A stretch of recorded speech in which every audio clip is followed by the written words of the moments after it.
Ça a commencé par chère Irène, depuis que je t'ai vu.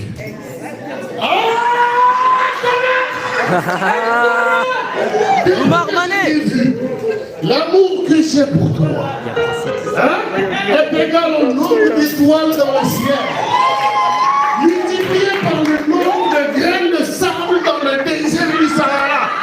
On était des bons mathématiciens. N'est-ce pas la tata? Après on ajoutait la phrase fatidique. Si tu étais une fleur, je t'aurais planté dans mon... et t'aurais arrosé de mon... je t'aurais arrosé de mon sang. On était des poètes. Mais n'oublions pas que dans cette lettre de 4 phrases, il y avait 14 000 fautes d'orthographe. Donc on envoyait la lettre, mais tu n'envoyais pas directement à ta bien-aimée. À l'époque, on était des timides. Tu vois, tu donnais la lettre à la meilleure amie de la nièce, de la cousine qui a refusé de se marier à l'oncle. Le temps que la lettre trouve son destinataire, l'année scolaire est finie. Donc tu espérais que sa famille à elle la réinscrivait dans la même école. Du coup, tu aurais peut-être une réponse. Elle aussi pour te répondre. Les filles à l'époque, c'était des sorcières, mon Dieu. C'était des vampires. Elles t'écrivaient, toi-même, dans mon prénom, tu fais 4 fautes. Comment tu veux que je te réponde avec ça? Donc, si par chance, la fille te disait non, pardon, par malchance, la fille te disait non, mon frère quitte l'école. Toutes ses copines sont au courant qu'elle t'a barré. Mais si par l'alignement des astres, la fille dit oui, elle veut de toi. Tu es heureux, tu appelles tes potes, tu leur expliques. Donc tu dois inviter la fille chez toi un jour stratégique. Tu pries Dieu, même si tu es musulman, que ta famille soit chrétienne. Et que ce dimanche-là, ta famille aille à l'église. Donc tu as un espace ouvert entre 2h30 et 15h15.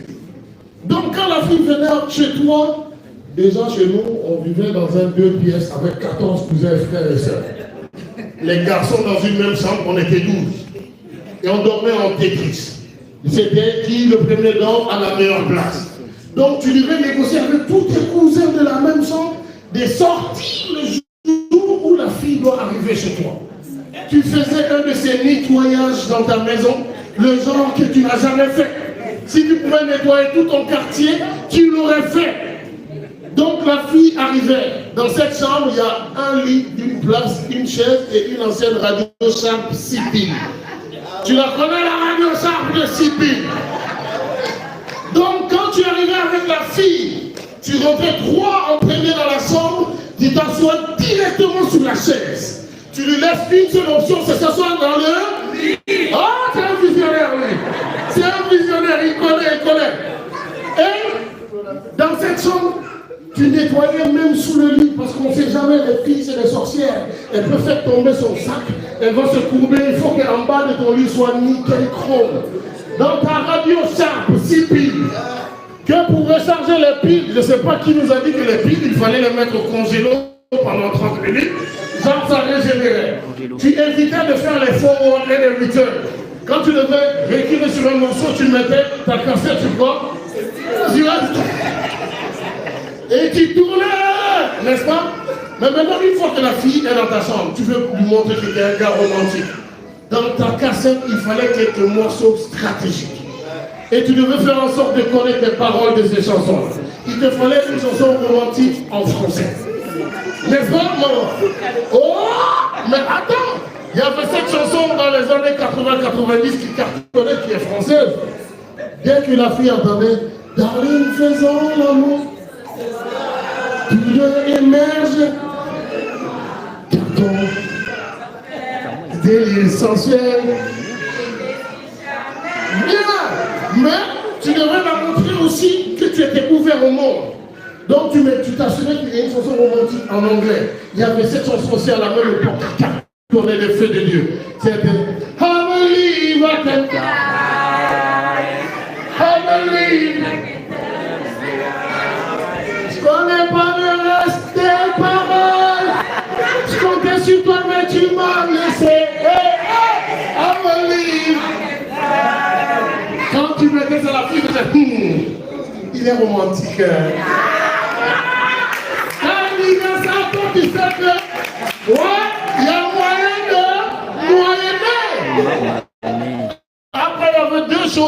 Tu voulais lancer les balles, mais il ne faut pas que tu lances trop les balles.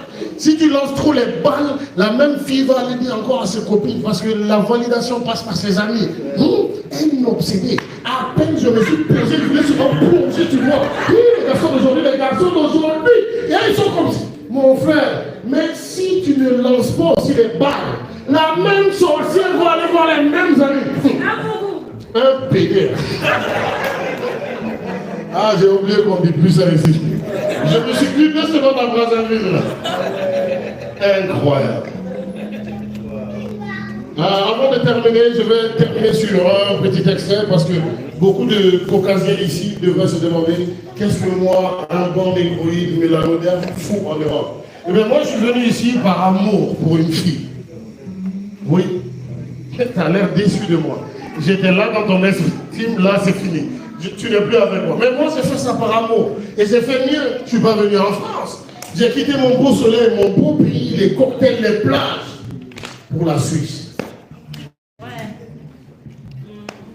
Pour ceux qui ne connaissent pas la Suisse, si tu veux te suicider, va là-bas.